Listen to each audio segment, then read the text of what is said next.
Assalamualaikum warahmatullahi wabarakatuh. Innal hamdalillah nahmaduhu wa nasta'inuhu wa nastaghfiruh wa na'udzu billahi min syururi anfusina wa min sayyiati a'malina may yahdihillahu fala mudilla lahu wa may yudlil fala hadiya lahu. Asyhadu an la ilaha illallah wa asyhadu anna Muhammadan abduhu wa rasuluhu la nabiyya ba'dah. Allahumma salli wa sallim ala sayyidina Muhammad wa ala ali sayyidina Muhammad kama shallaita ala sayyidina Ibrahim wa ala ali sayyidina Ibrahim fil alamin innaka Hamidum Majid. Ya ibadallah, usikum wa nafsi bitaqwallah faqad fazal muttaqun wa qala aidan fi ayatin ukhra innal ladzina qalu rabbuna Allah thumma istaqamu fala khaufun 'alaihim wa la hum yahzanun. Sadaqallahul azim wa sadaqallahu rasulullahil karim. Alhamdulillah, puji syukur kehadirat Allah Subhanahu wa taala, kita masih bisa diberikan nikmat iman, nikmat Islam, nikmat bisa bermuwajahah dan bermujalasah di majelis ilmu yang mudah-mudahan dengan ini semua Allah Subhanahu wa taala tempatkan kita di tempat terbaik di surganya. Amin ya Allah ya rabbal alamin. Kemarin kita mempelajari bagaimana tentang hukum mad ya. Tapi sebelum sampai ke sana, seperti biasa ya kita saling tazkirah dulu ya. Wa dzakir fa inna dzikra tanfa'ul mu'minin. Karena salah satu ciri orang mukmin itu, ciri orang beriman adalah mereka yang sering mengingatkan dalam kebaikan, saling menasihati dalam kebaikan. Ya kana Rasulullah sallallahu alaihi wasallam yaqul, Allahumma inni a'udzubika min ilmin la yanfa'. Ya, kemarin kita belajar tentang ini ya. Allahumma inni a'udzubika min ilmin la yanfa'. Ya Allah, lindungilah, selamatkanlah, jauhilah kami dari ilmu-ilmu yang tidak bermanfaat. Yang kedua, wa min qalbil la yakhsha', yaitu dari hati yang tidak pernah puas. Kemudian wa min nafsil la tashba', dari jiwa yang tidak pernah tenang.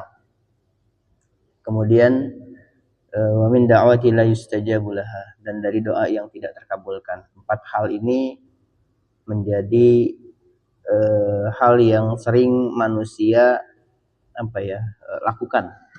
Pertama, ilmu yang tidak bermanfaat. Ilmu yang tidak bermanfaat itu kebanyakan karena manusia menganggap thalabul ilmi fardhatun 'ala kulli muslimin wal muslimat, menganggap bahwa karena ada hadis wajibnya menuntut ilmu sehingga menganggap semua ilmu itu perlu dipelajari. Ternyata ada ilmu-ilmu yang kalau kita rasa nilai kebermanfaatannya itu tidak ada atau kurang, atau misalkan malah menjauhkan kita dari agama Allah, maka ilmu ini tidak boleh dipelajari ya. Jadi al-ilmu ilmani, kata Imam Syafi'i itu. Ilmu itu ada 2. Yang pertama adalah ilmu fikih wa min ad-diyanani, untuk jiwanya, untuk agamanya. Yang kedua adalah at-tib ya. At-tib itu ilmu tentang pengobatan.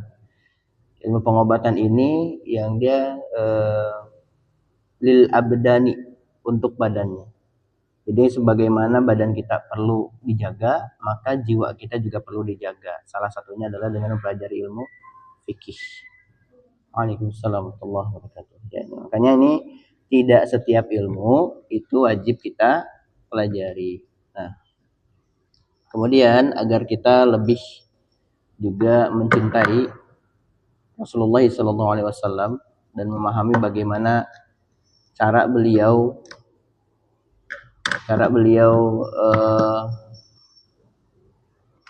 yang bukan memahami cara beliau mengajar ya, tapi tahu bagaimana sosok beliau. Sudah ada kitab namanya Syama'il Muhammadiyah. Nah, ini ada karangan Imam Abu Isa Muhammad bin Isa At-Tirmizi, Imam Tirmizi. Jadi Imam Tirmizi menghimpun hadis-hadis yang dia berkenaan dengan sifat dan karakter Rasulullah SAW. Insyaallah ini nanti di setiap pertemuan kita coba sedikit bahas ya, satu hadis ya, terkait dengan bagaimana karakter, bentuk tubuh, sifat Rasulullah SAW ya. Nah, di bab pertama, babu ma jaa fi khalqi Rasulullah SAW wa fihi hadisan. Nah, ini ada 14 hadis ya. bab tentang menjelaskan bentuk tubuhnya Rasulullah sallallahu alaihi wasallam. Hadatsana Abu Raja Qutaibah bin Sa'id an Malik ibni Anas an Rabi'ah ibni Abi Abdurrahman sallam an Anas ibni Malik annahu sami'ahu yaqulu qala kana Rasulullah sallallahu alaihi wasallam laisa bit-tawilil ba'in wala bil qasiri wala bil abyadil amhaqi wala bil adami wala bil ja'dil qatati wala bis sabti ba'athahu Allah ta'ala ala ra'si arba'ina sanah فأقام بمكة 10 سنين وبالمدينة 10 سنين فتوفاه الله تعالى على رأس 60 سنة وليس في رأسه ولحيته 20 شعرة بعضها. Ya. Telah menceritakan pada kami hadatsana, telah menceritakan sampai pada kami Abu Raja Qutaibah bin Sa'id, yaitu Abu Raja Qutaibah bin Sa'id an dari Malik bin Anas an dari Rabi'ah ibni Abi Abdurrahman dari Rabi'ah bin Abi Abdurrahman bin Anas bin Malik. Waalaikumsalam warahmatullahi wabarakatuh. Yaqulu qala, kemudian mereka berkata, karena Rasulullah sallallahu alaihi wasallam, Rasulullah bukanlah orang yang laisa bitawilil ba'in, bukanlah orang yang berperawakan terlalu tinggi, wala bil qasiri, dan enggak pula pendek. Jadi enggak tinggi banget, enggak pendek banget. Standar orang Arab pada umumnya ya, bukan standar Indonesia, tapi standar orang Arab pada umumnya. Jadi kalau dikatakan standarnya misalkan 160 cm, enggak bisa begitu, karena standar itu standar orang Indonesia, ini standar orang Arab. Kemudian wala bil abyadil amhaqi, yaitu kulitnya tidak putih kecoklatan, juga wala bil adami, juga enggak sawo matang, wala bil ja'dil qatati, rambutnya ikal, wala bis sabti, tidak terlalu keriting. Ba'athahu Allah Ta'ala ala ra'si arba'ina sanah, beliau diangkat jadi rasul dalam usia 40 tahun. Ya, fa aqama bi Makkah 10 sinin. Beliau berada di Mekah selama 10 sinin, selama 10 tahun. Wa bil Madinati 10 sinin, berada di Madinah 10 tahun. Fatawaffahu Allah Ta'ala ala ra'si 60 sanah. Beliau pulang ke rahmatullah dalam usia permulaan 60 tahun. Walaysa fi ra'sihi wa lihiyatihi 20 sya'ratan bayda. Kepala dan janggut tidak terdapat sampai 20 helai rambut yang telah berwarna putih. Jadi bayangkan beliau enggak tinggi, enggak pendek, berarti ada di tengah-tengah. Jadi kita harus berbangga jadi orang yang enggak terlalu tinggi, enggak terlalu pendek, Bu ya. Orang yang rata-rata lah ibaratnya kayak gitu ya. Kalau nyari laki-laki berarti yang rata-rata, jangan tinggi-tinggi banget gitu ya. Kemudian kulitnya tidak putih kecoklatan, juga enggak sawo matang. Tapi jangan dipikirin ini berarti kucel Ustaz, enggak. Jadi kalau di sini dibilangnya tidak putih kecoklatan atau enggak sawo matang, itu bukan berarti kulitnya kucel, enggak. Tapi justru ini adalah kulit terbaik ya, kulit terbaik. Rambutnya ikal. Rambut Rasulullah itu ikal, jadi tidak lurus. Sehingga kalau misalkan Ustaz, bagaimana kalau anak kita laki-laki nih rambutnya itu ikal, kemudian kita lihat kurang pas, akhirnya kita lurusin. Nah itu kan kasihan ya, udah satu rambut sama Nabi, rambutnya ikal kemudian dilurusin, nggak terlalu keriting, jadi nggak kriwel-kriwel ya. Kemudian tidak pula lurus kaku. Nah jadi kalau lurus nggak kaku tuh kan, ada yang lurus jatuh. Ya, beliau nggak begitu.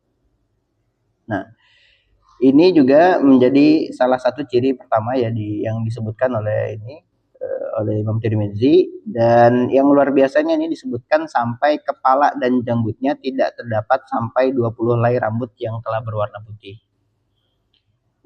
Sehingga sahabat itu seperhatian itu sama Rasulullah Shallallahu Alaihi Wasallam, sampai tahu, sampai bisa menghitung ada berapa helai rambut yang ada di tubuhnya Rasulullah, rambut ubannya itu. Kan kadang uban ada yang kelihatan, ada yang tidak kelihatan. Artinya kalau dia kelihatan, rambutnya Rasulullah itu selalu terurai, tidak diikat, ya. Kemudian ini hadis yang keduanya, hadatsana Humaid ibn Mas'adah al-Basri qala hadatsana Abdul Wahhab al-Thaqafi an Humaid an Anas ibn Malik qala kana Rasulullah sallallahu alaihi wasallam rab'atan laisa bit-tawili wala bil-qasiri hasanal jism wa kana sya'ruhu laisa bija'din wala sabatin asmaral launi idza masya yatakaffa. Ya, telah ceritakan kepada kami Humaid bin Mus'adah al-Basri, beliau berkata, telah cerita kepada kami Abdul Wahhab al-Thaqafi dari Humaid dari Anas bin Malik, beliau berkata Rasulullah itu punya bentuk tubuh sedang, ya, laisat bit tawili wala bil qasiri, jadi nggak tinggi nggak pendek, jadi sebutnya sedang kalau di sini, tidak tinggi dan tidak pula pendek, jadi rob'atan. Jadi kalau ditanya tingginya Rasulullah segimana, rob'atan, sedang. La bit tawili la bil qasiri, dia nggak tinggi, dia tidak pendek. Kemudian serta bentuk tubuhnya bagus, rambutnya tidak terlalu keriting dan tidak pula lurus kaku, dan kehitam-hitaman warna rambutnya, bila beliau berjalan, idza masya yatakaffa'u, maka ketika beliau jalan, beliau itu jalannya cepat.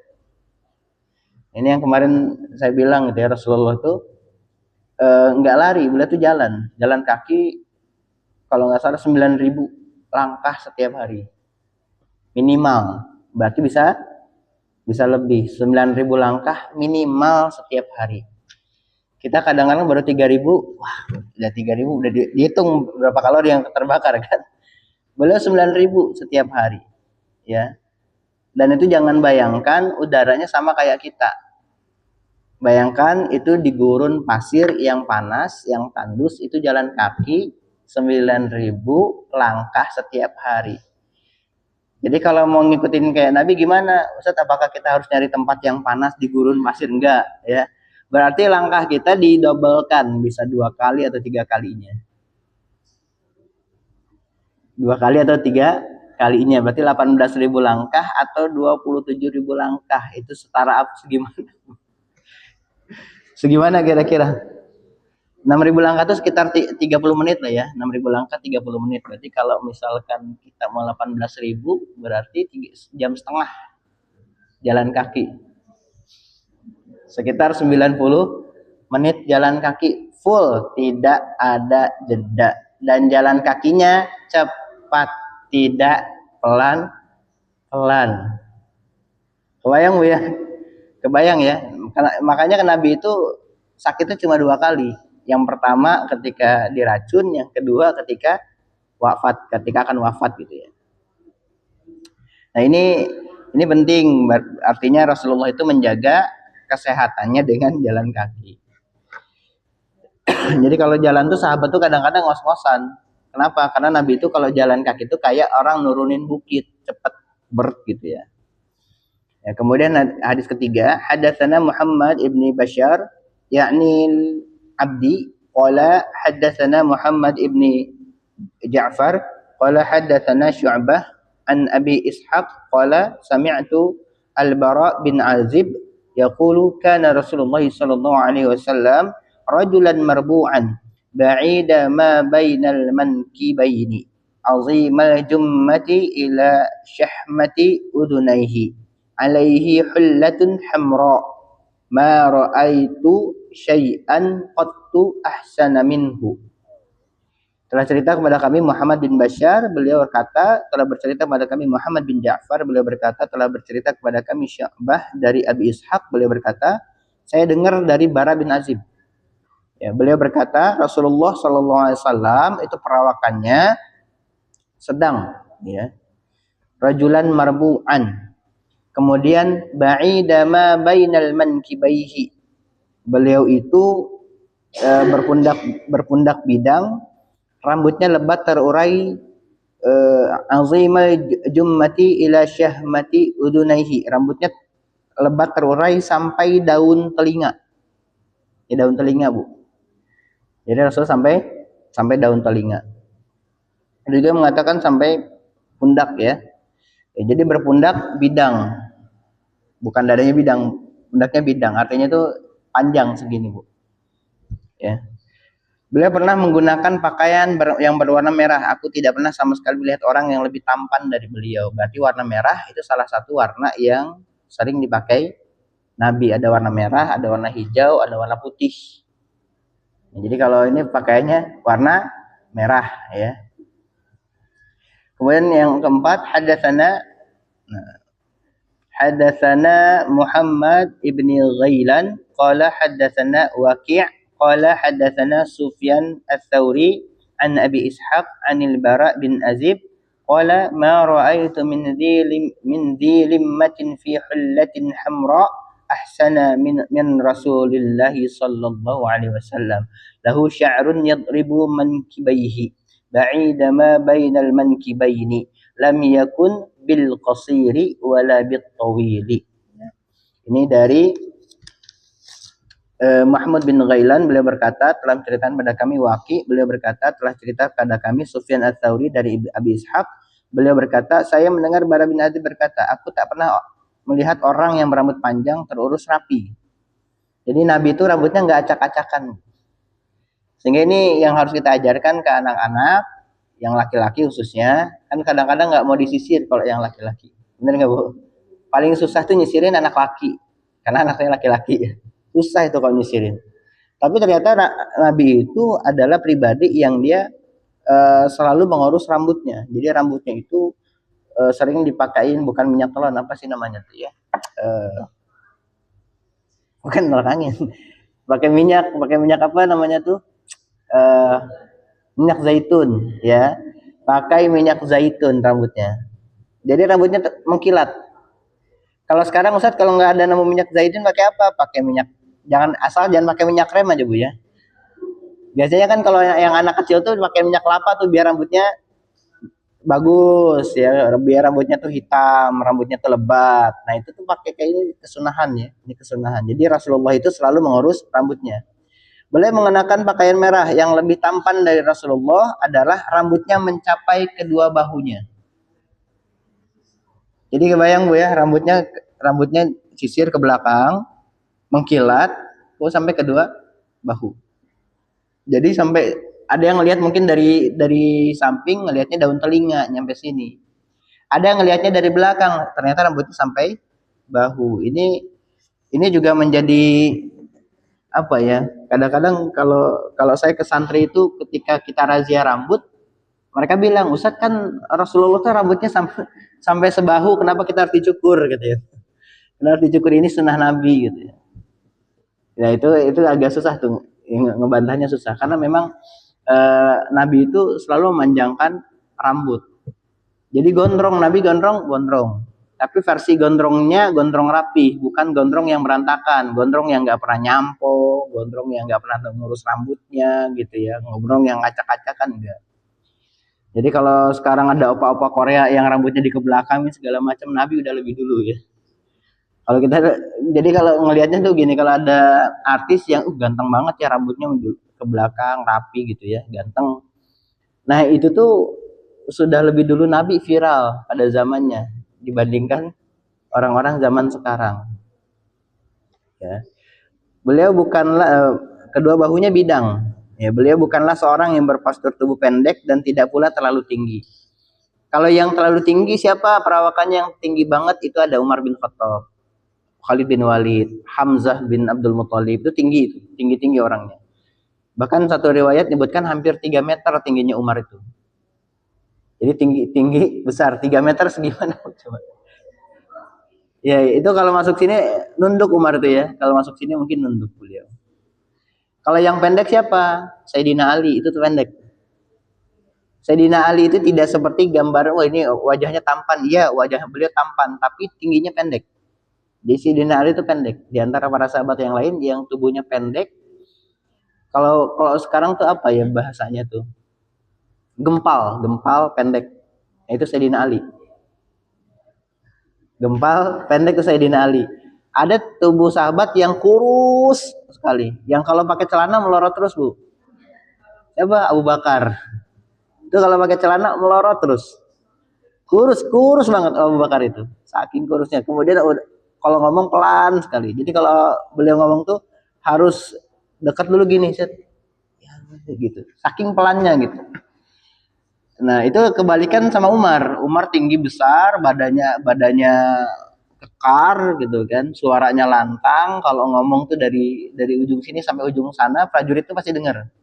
Jadi kalau beliau ngasih arahan ke prajurit itu cukup beliau aja. Bahkan dulu tuh yang sering ketika Nabi minta tolong kumpulkan para sahabat. Nanti Umar tuh tinggal teriak aja. Umar teriak semua sahabat dengar pasti ngumpul. Ya.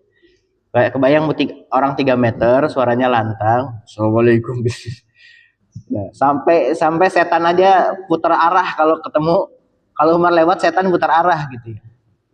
Bukan karena semenyeramkan itu Umar tuh, karena saking tegasnya terhadap hak dan batil. Ya, beliau tuh sampai benar-benar sampai dijuluki Al Faruq ya, mampu bedakan mana yang hak mana yang batil. Jadi kebalikan tuh Abu Bakar sama, sementara Rasulullah ada di tengah-tengah. Jadi kalau Umar Rasulullah, Abu Bakar, Utsman sama Ali itu hampir seperawakan. Tapi kalau Umar sama Abu Bakar itu kebalikan. Abu Bakar tinggi tapi kurus ya. Tumbuh kiris, Bu. Tinggi kurus ya. Tinggi kurus. Kalau Umar itu tinggi kekar. Tinggi kekar. Itu Sayyidina Umar. Makanya ketika Umar tuh jadi ini ya, ketika Umar masuk itu jadi ketika Rasulullah lagi ceramah gitu, ada ibu-ibu, ada bapak-bapak gitu kan, yang ibu-ibunya sibuk ngobrol segala macam, begitu Umar masuk mereka pada diam. Rasulullah cuma senyum aja gitu. Ya Rasulullah, kenapa Anda tersenyum? Ini ibu-ibu ini lucu gitu. Kenapa? Ya dari tadi mereka ketika aku bicara mereka ikut bicara, tapi ketika engkau masuk mereka langsung diam semua. Itu ibu-ibunya dimarahin sama Umar, diteriakin. Jadi karena memang udah ganggu Rasulullah. Umar tuh tegas kalau ada orang yang dia nggak sopan, nggak ada adab sama Rasulullah, beliau maju paling depan. Dan selalu dibilang, ya Rasulullah boleh saya pisahkan kepala dari badannya? Itu selalu minta izin kayak gitu. Bahasanya tebas, bunuh itu Umar. Ini kata Umar tuh, kalian nggak boleh kayak begini. Harusnya kalian lebih hormat sama Rasulullah dibanding sama saya. Terus kata ibu-ibunya apa? Bukan gitu Umar, kami tahu Rasulullah itu orang yang lembut, orang yang santun, orang yang pemaaf. Ya, jadi kalau kami ngobrol gini ya memang kami sambil dengarkan. Tapi kalau engkau tuh orang yang kasar, orang yang tegas, orang yang ini, kami juga menyesuaikan. Jadi perasaannya tuh takut kalau ada Umar, segan. Itu perawakannya, jadi tinggi besar. Dan ini makanya sepeninggal Hamzah bin Abdul Muthalib ya, perlindungan Rasulullah di bawah pengawasan Sayyidina Umar. Jadi Allah mentakdirkan Umar untuk masuk Islam. Kemudian ini hadis kelima ya, ini kita sampai hadis kelima aja nih. Nah, ini ya. Hadatsana Muhammad ibni Ismail qala hadatsana Abu Nu'aim qala hadatsana Al-Mas'udi an Utsman ibni Muslim ibni Hurmuza an Nafi' ibni Hubayr ibni Mut'im an Ali ibni Abi Talib qala lam yakunin nabiyyu sallallahu alaihi wasallam bit-tawil wala bil qasir syathnul kaffaini wal qadamaini dakhmur ra'si dakhmul karadisi tawilul masrubati idza masya takaffa'a takaffu'an ka'annama yanhattu min sababin lam ara qablahu wala ba'dahu mithlahu sallallahu alaihi wasallam. Ya. Ini hadis ya dari Sayyidina Ali. Beliau berkata Rasulullah itu tidak tinggi dan tidak pula pendek. Telapak tangan dan kakinya kasar. Telapak tangan dan kakinya kasar. Coba periksa dulu telapak tangannya. Telapak tangan dan kakinya kasar. Artinya Rasulullah itu senang senang turun ke lapangan, senang bantu orang, senang kotor-kotoran, ya. Beliau nggak segan untuk bantu orang meskipun tangannya jadi kasar. Kakinya juga kasar, artinya beliau senang berjalan. Kepalanya besar, besarnya jangan dianggap besar banget gitu ya, tapi kepalanya besar, bisa jadi lebih besar dibanding yang lain. Tulang kepalanya besar juga besar, ya, kepalanya besar-besar juga. Rambut dadanya lebat, berarti beliau punya rambut dada. Jika beliau berjalan tegak, seolah-olah seorang sedang naik dari suatu tempat yang rendah. Nah, tadi saya bilang, beliau kalau jalannya tegak, terus kayak orang nurunin bukit. Jadi kan kalau orang nurunin bukit itu kadang-kadang badannya ikut condong ke bawah ya. Beliau enggak, badannya tetap tegak, kemudian tetap jalan. Jadi mau jalannya kayak gimana, mau dia naik, mau nanjak atau turunan, jalan beliau tetap sama, tetap tegak. Kalau kita kan enggak ya. Kalau naik biasanya kan agak bungkuk gitu. Ada gitu ya. Dan berkurang kecepatannya. Rasulullah enggak. Ya. Saya belum pernah menjumpai orang seperti beliau. Rasulullah SAW baik sebelum ataupun sesudahnya. Jadi ini Sayyidina Ali sendiri yang menyatakan bahwa Rasulullah itu adalah orang yang dia kalau jalannya tegak tapi cepat. Jalannya tegak tapi cepat, seolah-olah kayak nurunin bukit. Nah ini yang bukan tergesa-gesa ya. Jadi bedakan orang yang jalan tergesa-gesa karena dia khawatir terhadap sesuatu dengan orang yang memang terbiasa jalan cepat. Itu dua hal berbeda. Kadang ada orang tergesa-gesa pulang gitu ya. Akhirnya nggak hati-hati. Nah Rasulullah tuh nggak begitu. Beliau jalan cepat karena memang sudah jadi kebiasaan beliau jalan cepat. Artinya apa? Ketika beliau jalan itu tidak masih tetap melihat kanan kirinya, masih tetap nyapa sama orang, masih tetap ada berhentinya kalau ketemu orang. Ya, tapi kalau beda sama orang tergesa-gesa, itu bedakan.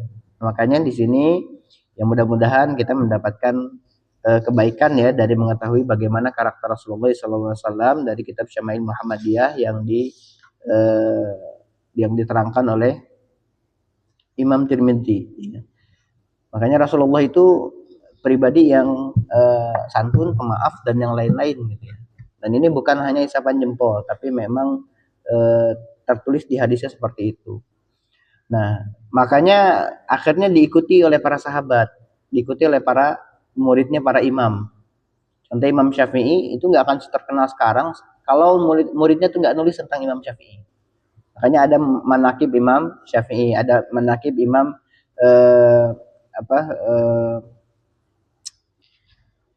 Syekh bukan Jalaluddin ya, Syekh Abdul Qadir Jailani gitu.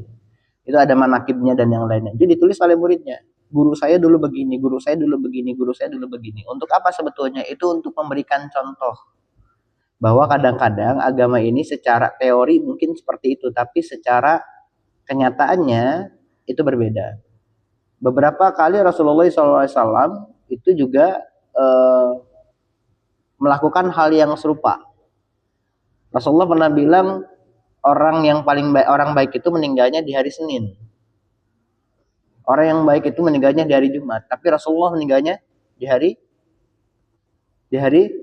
Senin.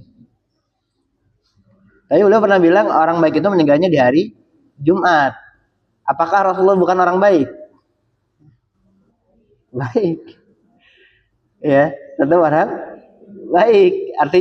Artinya tidak bisa dijadikan satu patokan, harus dilihat hadis-hadis yang lain. Sehingga ketika kita belajar ulumul hadis, kita belajar tentang hadis-hadis itu tidak bisa dipukul rata. Bahkan Al-Qur'an pun demikian.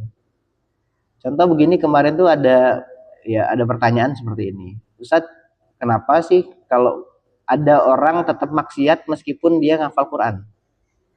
Itu kan selalu jadi pertanyaan kita ya.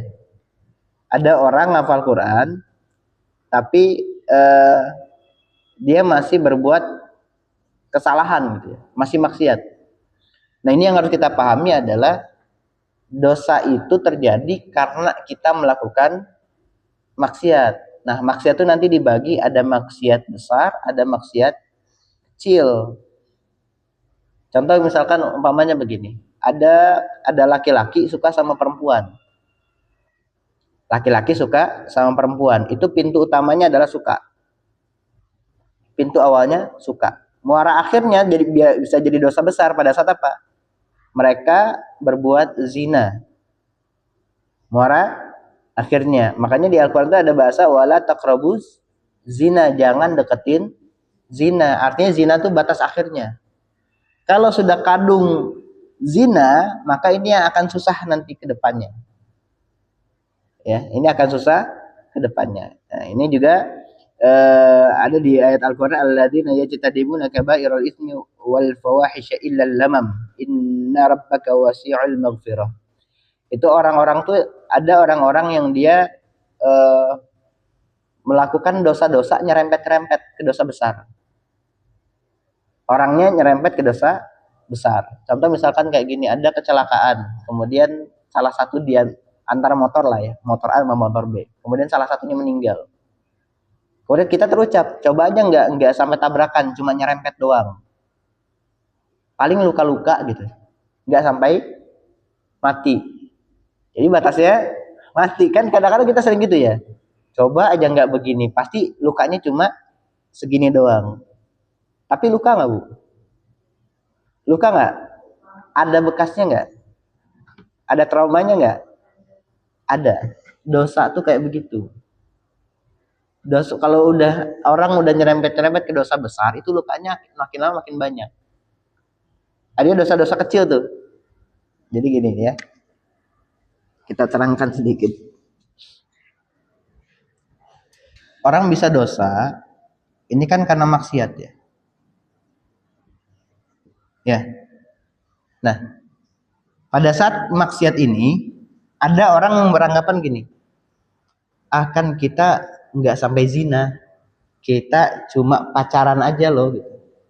Kita cuma deket-dekan doang, kita cuma nempel doang, tapi tidak sampai zina loh, tidak sampai hubungan badan.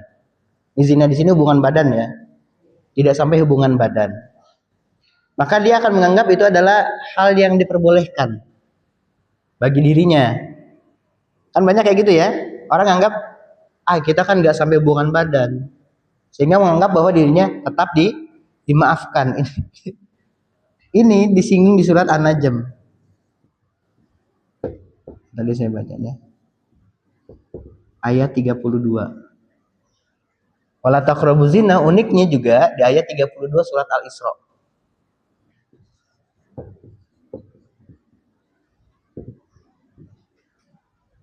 Ya, kemarin kita belajar An-Nisa 32, Az-Zukhruf 32, tentang apa, Bu? Nah, lupa lagi. ini dosa maksiat. Nanti ada yang dia besar, ada yang kecil. Permasalahannya nggak ada dosa kecil kalau dilakukan tiap hari, kata Imam Al-Ghazali. Ini kalau kecil-kecil lama-lama jadi besar. Tapi kata Imam Al-Ghazali juga, tidak ada dosa besar kecuali diiringi dengan istighfar. Jadi yang besar ini bisa dimaafkan. Dapat maghfirahnya Allah.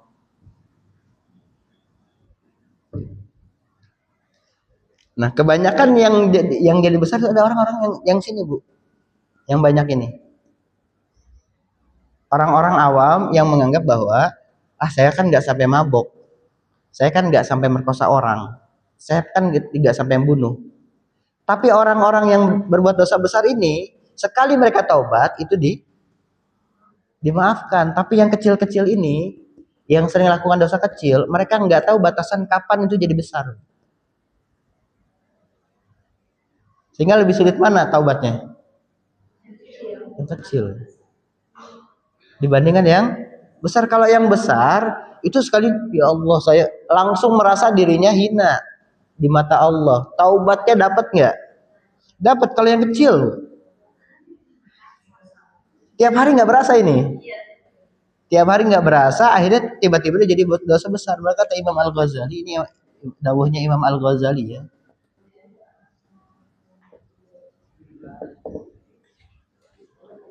Yang pertama, tidak ada dosa kecil. Nah, kata Imam Al-Ghazali apa? Tidak ada dosa kecil kecuali dilakukan setiap hari.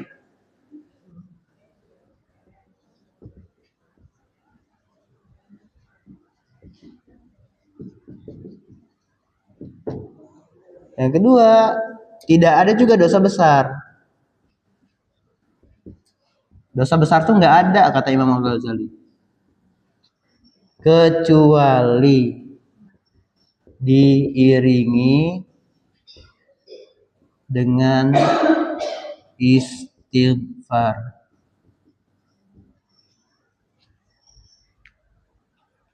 Nah, tapi di antara dua ini yang lebih mudah, yang lebih banyak taubat kemudian hijrahnya paten itu adalah orang-orang yang dia taubat, Bu. Tapi yang kecil-kecil itu nggak berasa. Makanya sekali orang yang dia dosanya gede, kemudian dia taubat, dia hijrah, itu udah paten, dia nggak mau balik lagi. Karena sudah merasakan yang puncaknya gitu. Dia tahu rasa alkohol gimana, makan babi gimana, dia tahu berbuat zina seperti apa, ngerampok, kebunuh orang, dia tahu. Artinya di tengah taubatnya bisa jadi dia lebih baik dibandingkan yang ini. Misalkan ada seorang pembunuh ketangkep, kemudian kita ngelihat dan kita merasa bahwa ternyata dia tuh seorang pembunuh, rasain lu gini. Enggak, ternyata mungkin dia ketika dia ditangkap itu langsung merasa bersalah. Di dalam selnya dia tahu taubat. Sementara yang ngomong yang ngelihat yang awalnya merendahkan gitu ya. Ini ngomongin orang ini tiap hari. Ngomongin tiap hari, ini kan jadi gibah. Dosa kecil dilakukannya tiap hari. Susah nggak taubatnya? Susah Bu yang ini. Yang ini susah. Karena nggak tahu batasan. Tidak tahu batasan.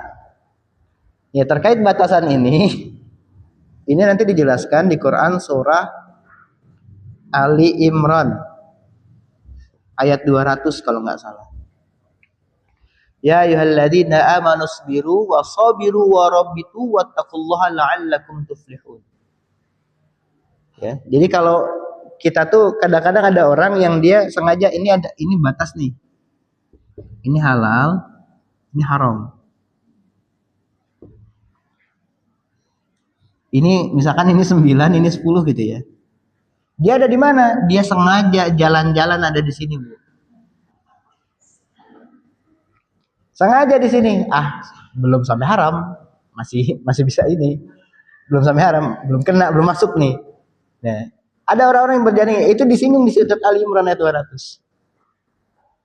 Kenapa disebutkan kufrihun gitu ya? Kenapa disebutkan orangnya beruntung ketika dia bisa paham itu dia nggak lewati batas. Karena memang hanya orang beruntunglah yang dia sadar kalau dia ini sudah melewati batas.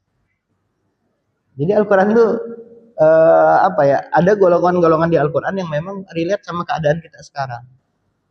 Ini ada Jemaah 32, ada orang yang dia, makanya tadi kalau balik lagi ke pertanyaan, Ustadz kenapa kalau ada orang belajar Quran tapi masih maksiat, masih berbuat dosa? Ya karena ini sebabnya dia nggak tahu batasan kapan maksiat dia itu jadi dosa besar. Anggapnya dosa kecil aja. Nganggapnya selalu dosa kecil, padahal kata Imam Al-Ghazali apa? Nggak ada dosa kecil itu kecuali dilakukannya tiap hari. Ustadz saya nggak lakukan tiap hari, 3 hari sekali saya. Tapi rutin 3 hari sekali dia melakukan itu, ya sama aja Bu. Ini yang ditekankan bukan setiap harinya, tapi rutin. Kalau udah rutin, itu kita udah susah ngasih taunya, kita udah susah untuk sadarnya, kita udah susah menasehatinya, udah susah Bu. Satu-satunya cara adalah memang harus sering-sering bermuhasabah diri. Sehari itu saya melakukan apa saja. Makanya kan Ada sahabat yang kemarin saya bilang, ada seorang sahabat yang dia jamin surga karena sebelum tidurnya dia introspeksi diri dulu. Ke orang, saya ada berbuat salah nggak ya? Akhirnya saya maafkan semua orang yang berbuat buruk sama saya, dan saya juga meminta maaf apabila saya punya salah sama orang. Ini sedalam itu. Dia langsung jamin surga sama Nabi. Padahal ibadahnya pas-pasan. Sehingga amalan hati ini kan nggak kelihatan, Bu. Nggak kelihatan. Ketika ibu sendiri sama ibu rame-rame kan beda. Ketika saya sendiri, ibu ngeliat saya kan sekarang, ketika saya nggak sendiri, dilihatin sama orang. Tapi ketika saya sendiri kan ibu nggak tahu saya tuh kayak gimana, orangnya seperti apa, nggak tahu. Ya, kita nggak tahu kapan itu tuh jadi dosa besar. Tapi yang dosa besar ini punya potensi dimaafkan, dan yang lebih banyak taubat itu adalah orang-orang yang melakukan dosa besar. Yang dosa kecil dia terus saja bikin dosa, tapi dia nggak tahu kapan itu udah jadi besar. Tahu-tahu udah sekian tahun aja, nggak kerasa ya kita udah sekian tahun nih, apa gibah, udah 5 tahun 10 tahun, itu nggak berasa, Bu, nggak berasa. Makanya harus diiringi dengan istighfar. Mau dosa kecil dosa besar harus ada istighfarnya. Nabi akhirnya beristighfar, ngasih patokan. Nabi istighfar sehari 70 kali. Itu standar minimal kita. Istighfar sehari 70 kali. Istighfar 7 kali setiap sholat. Berarti sholatnya seberapa kali, Bu?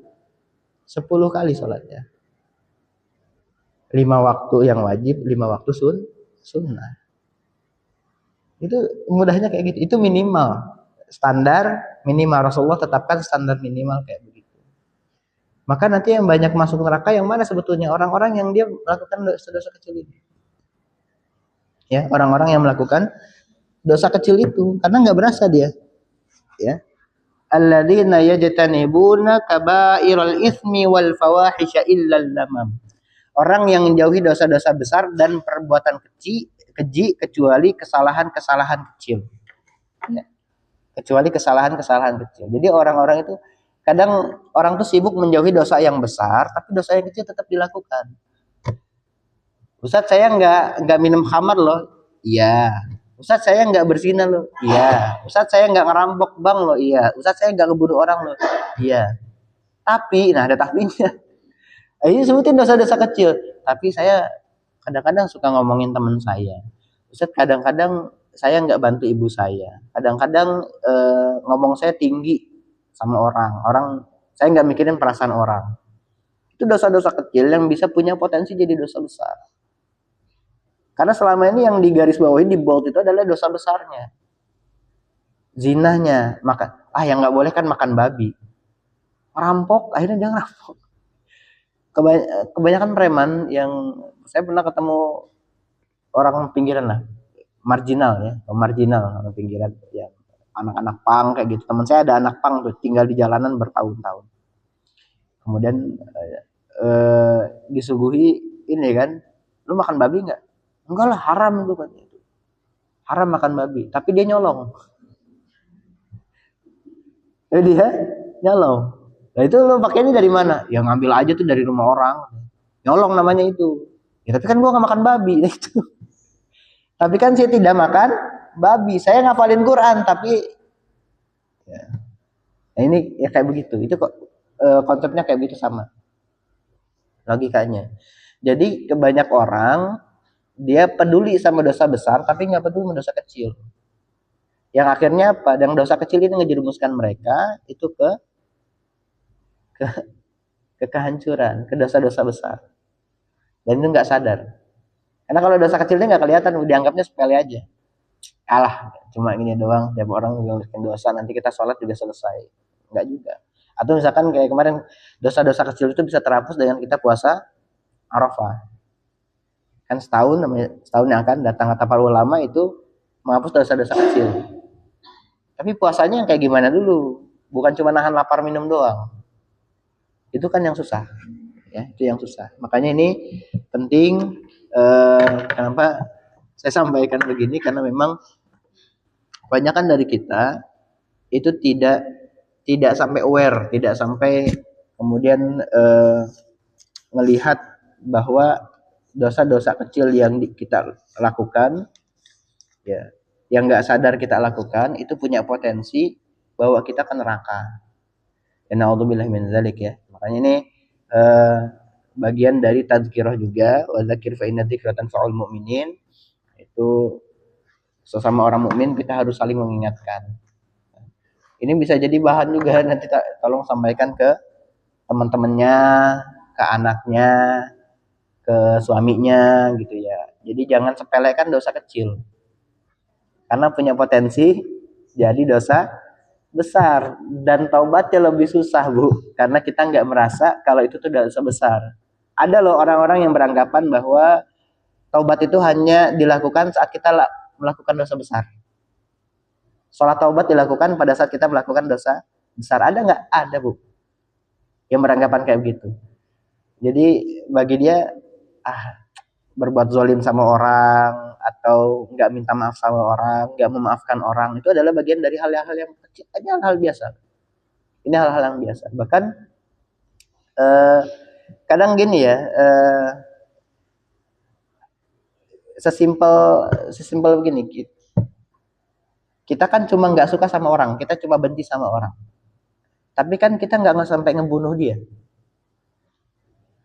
Ada orang yang beranggapan gitu. Ada kalimat begini, saya tuh cuma nggak suka sama dia, tapi saya nggak punya keinginan untuk bunuh dia.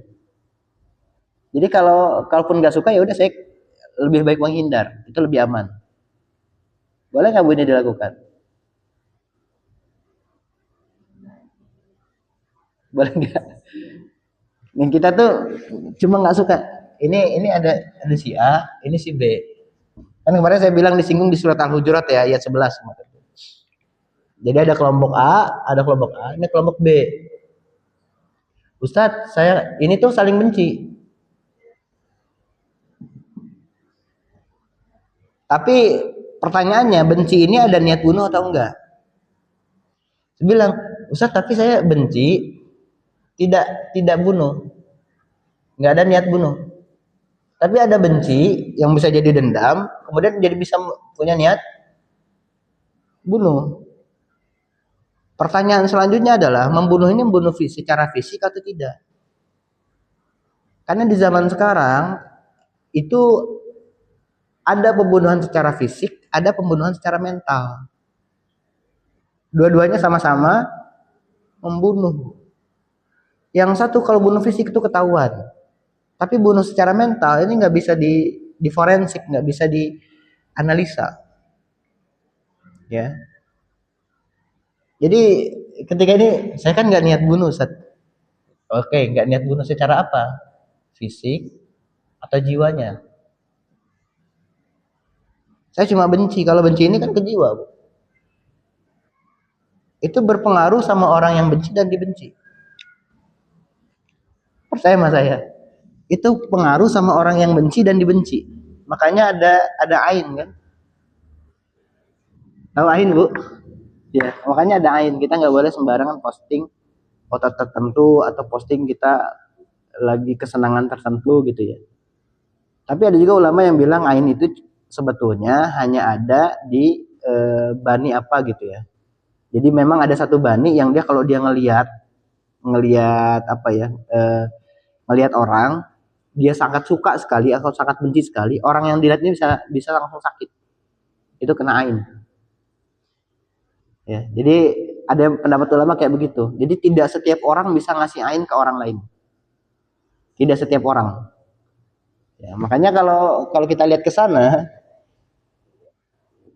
kalau kita menganggap bahwa setiap orang tuh bisa ngasih ain ke kita, ya bagaimana dengan para artis yang tampil di TV tiap hari? Mereka posting foto-foto yang bahkan vulgar, barangkali yang vulgar, yang ketampanannya, yang kecantikannya kemudian diumbar di media sosial. Tapi mereka nggak sakit itu. Itu kan jadi pertanyaan. Makanya ulama kemudian neliti, ternyata ain itu hanya dimiliki oleh golongan tertentu saja dari satu bani. Saya lupa bani apa gitu. Ada satu bani yang memang dia kalau ngelihat mata mereka itu bisa menyebabkan ain. Pandangan mereka itu bisa menyebabkan ain. Ya, makanya ini harus hati-hati. Kita kan nggak tahu itu kita tuh masuk golongan itu atau enggak gitu, golongan yang bisa ngasih ain ke orang atau enggak. Ini yang dibilang itu, makanya bisa ditangkal dengan menyampaikan apa? Masya Allah, tabarakallah. Hmm? Iya, betul. Itu pengaruh. Iya, benar. Itu lebih pengaruh. Karena begini, fi qulubihim marad, fazadahumullahu marada. Itu di Quran surat Al-Baqarah ayat 10. Ada orang-orang yang ketika dikasih penyakit, penyakit itu di situ tuh ada 4. Ada penyakit yang dia kelihatan sehingga bisa diobati. Kelihatan, terasa sakit, bisa diobati. Ada yang dia kelihatan nggak berasa sakit, bisa diobati. Ada yang kelihatan tidak terasa sakit, tidak bisa diobati. Ada yang nggak kelihatan terasa sakit juga nggak bisa diobati. Contoh apa? Demam, kan nggak kelihatan, tapi sakit nggak? Sakit, bisa diobati, bisa. Tapi ada yang dia nggak kelihatan, nggak terasa sakit, susah diobati. Itu penyakit hati kayak dengki, iri. Itu sumber masalahnya adalah pribadinya sendiri. Itu nggak bisa diobatin pakai obat, kasih obat gitu ya.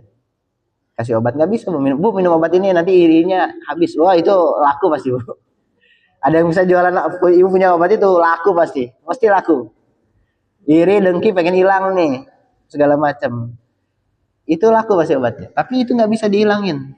Makanya akhirnya apa? Karena dia nggak bisa dihilangin, sama Allah tambahkan lagi penyakit. Fazadahumullahu marada. Maka Allah tambahkan lagi ke hatinya penyakit-penyakit supaya dia tuh penyakitnya makin berat. Akhirnya dia sadar. Jadi kayak gelas kita isi air comberan. Lalu gelas itu hati gitu ya. Air comberan tuh sifat tercela, iri, dengki, sombong. Itu kan kalau diisi setetes kan dia nggak berasa tuh. Akhirnya sama Allah fazadahumullahu marada, tambahin lagi. Sampai luber. Begitu udah luber baru dia rasa. Tapi udah luber begini, bersihkannya jadi mudah atau susah, Bu? Susah, walaupun dituang semua air cemberannya sampai kosong lagi gelasnya, bekas-bekasnya masih nempel. Bayangkan kalau itu udah nempel bertahun-tahun. Harus digosok berapa kali, Bu? Harus digosok berapa kali? Kadang-kadang nggak hilang. Kadang 3 hari aja itu nggak dicuci itu gelas, karena susah ngilanginnya. Coba 3 hari, Bu. 72 jam. Bagaimana dengan 3 tahun? Bagaimana dengan 30 tahun? Itu udah susah. Makanya orang-orang yang dia gampang kena sihir, orang yang gampang kena santet adalah orang-orang yang begini, yang hatinya tuh lemah. Itu gampang, Bu, bener. Itu gampang. Orang-orangnya yang gampang takutan, gampang ini, gampang sedih, sensitif, itu tuh bukan disebabkan karena suasana, enggak, tapi karena memang hatinya bermasalah. Karena hatinya bermasalah dan itu memang disebabkan tuh utamanya dengan itu. Itu sebabnya ada ilmu terkait dengan tazkiyatun nafsi, ilmu tentang menyucikan jiwa.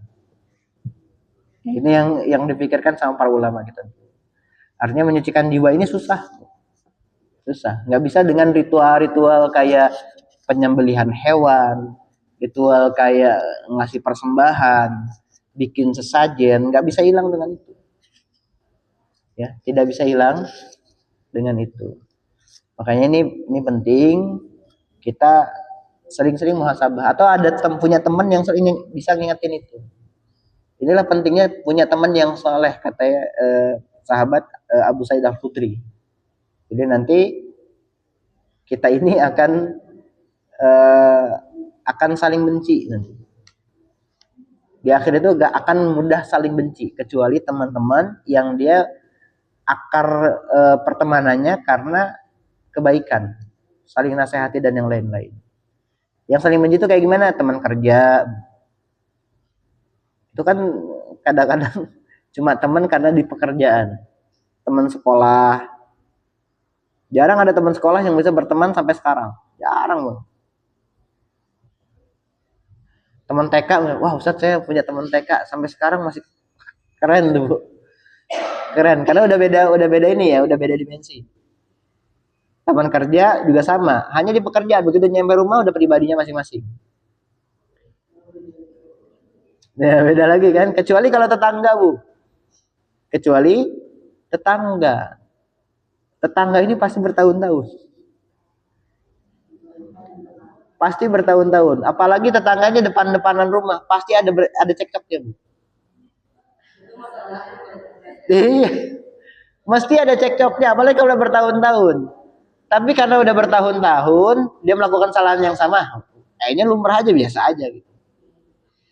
Coba giliran ada susah, pasti tetangganya duluan yang nolong.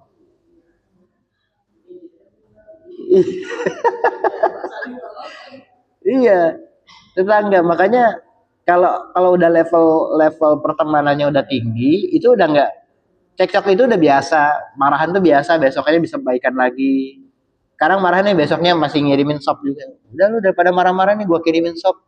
Makan ya, ya. Udah besoknya kiriman gimana lagi? Pasti ada itu. Ada aja. Iya, pertetanggaan, dunia pertetanggaan itu pasti ada, Bu. Itu pasti ada. Pasti ada. Kita kita nggak miara apapun misalkan. Iya.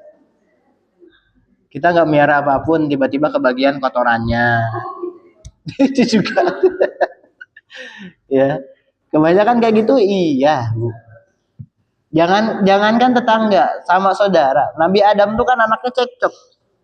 Nabi Adam tuh anaknya cekcok. Jadi dalam satu keluarga pasti ada yang bermasalah. Dalam satu desa pasti ada yang bermasalah. Nggak mungkin baik semua. Kalau baik semua itu aneh. Kalau baik semua itu aneh. Bahkan di zaman Nabi aja ada yang nyeleneh kan? Kayak Abu Jahal kan ada. Jadi kalau punya tetangga kayak Abu Jahal, sabar-sabar. Abu Jahal, kemudian Abu Sufyan, itu kan jahat-jahat itu. Dan memang kalau tetangga pasti ada yang sikapnya nyeleneh.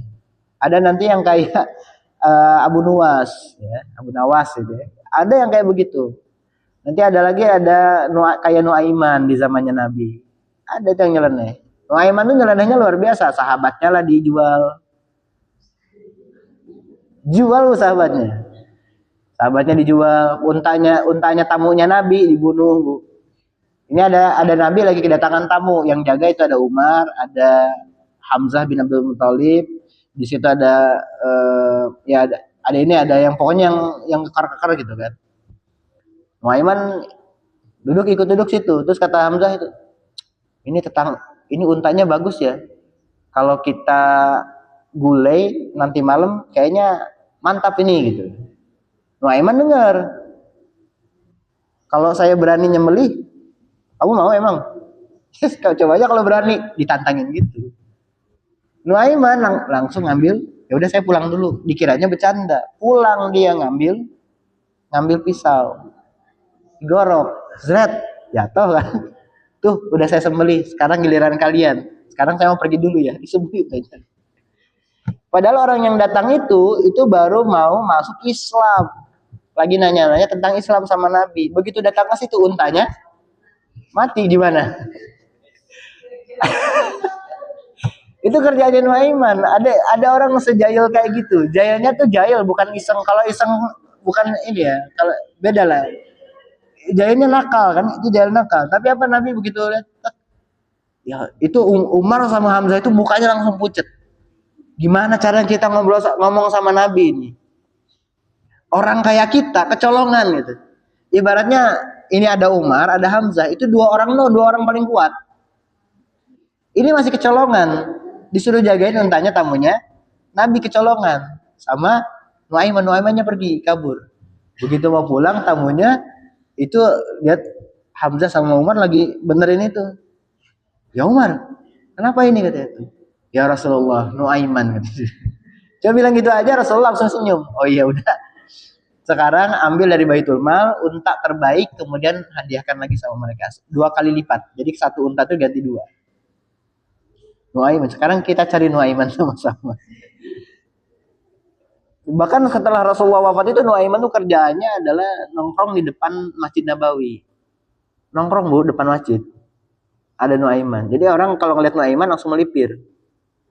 Takut dijahilin. Bukan maksud takut dijahilin. Takut dijahilin. Dan beliau kalau mabok itu depan Nabi. Minum alkohol, Bu. Itu depan Nabi. Sampai sahabat tuh sampai kesal banget kayak wayhak anta Nuaiman. Kamu tuh celaka Nuaiman. Kamu apa yang kamu lakukan? Kenapa kamu lakukan di depan Nabi? Nuaiman jawabnya enteng aja. Justru saya kalau nggak di depan Nabi, saya nggak mau katanya. Lah emang kenapa kata Nabi? Karena kalau depan Nabi saya langsung dapat sanksi. Habis itu selesai urusan saya. Saya bisa minum lagi. Tapi kalau di tempat lain takut bablas saya ini katanya. Tapi kalau depan Nabi kan ini ya, Nabi cuma ketawa aja. Karena ketawa kemudian bilang, kalian nggak boleh bilang kayak gitu ke Nuaiman. Begini-gini dia mencintai Allah dan Rasulnya. Jadi maafkan nggak? Dimaafkan. Tapi jangan sekali-kali juga ini jadiin patokan Bu ya. Membolehkan alkohol, kemudian dulu depan Nabi ya, bukan depan Ustadz.